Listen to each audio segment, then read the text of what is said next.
You will wonder what on earth you were thinking when you even dreamed you could do this work. You will be misunderstood at times, in spite of your best efforts to clarify. You will be amazed at how much trust you are given. You will at times be idealized, perhaps even perform miracles. You will speak truth to power and will wonder where the words came from. You will fall exhausted into bed, yet your heart will be full of joy for the sweet fruit of your labor. You will be nourished and fed by the streams of living water in your life of prayer, while at other times you will choke on the dry sand of prayer that does not even want to pass your lips. There will be days when you will wonder if it is worth it, and days when your soul will soar to heaven. Each of your teachers has brought a special package of maps, guidebooks, and wisdom sources. I could name some of the special qualities and contributions of every one of our faculty, but I'm only going to name one here this evening, and that is Mary Ellsberg. Why is Mary so loved by her students? And notice I'm using the present tense. And why was she such a good teacher? Mary brought great maps with her into her classrooms and had the gift of communicating clearly about the truths and frameworks of meaning that her wisdom guides offered. But the real power of Mary's teaching was that she lived in territory. Mary embraced the world's disenfranchisement and of marginalization and held the tension and pain of these worlds in her heart. No doubt her own journey of suffering over these many years accentuated this awareness in her. Her long journey in the valley of the shadow became a journey of the Spirit and with the Spirit, toward transformation, empowerment, and identification. As I think about what it means to live in the territory of our ministries, three questions emerge for me. The first is, are we willing to be impacted by suffering?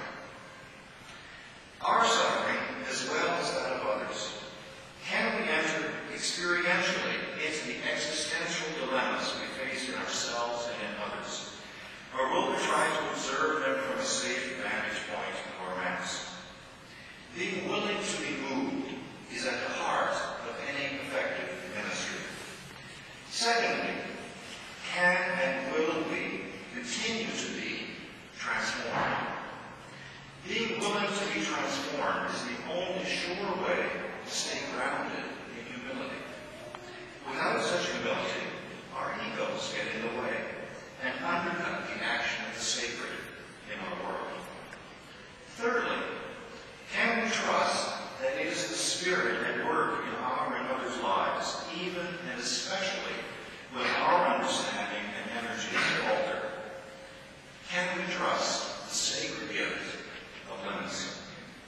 We do not have to know it all or be it all, but to bring the single point of our gift, however small that may be. When the mother of Zebedee's sons came to Jesus to make a request of him on behalf of her sons, James and John, Jesus asked her, "What is it that you want?" She said, "Promise me that these two sons of mine may sit at your side, one at your right and one at your left." His reply to her was, "You don't know what you're asking. You have no idea. Can you drink the cup that I'm going to drink?" The two sons had answered and said, "Yes, we can. Watch us. Yeah, we can drink this cup." And Jesus told them what? He said, "Very well then, you will drink this cup. But," he says, "as for seats at my right and left hand, these are not mine to give, because they are allotted by my Father in heaven."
fear overtakes me.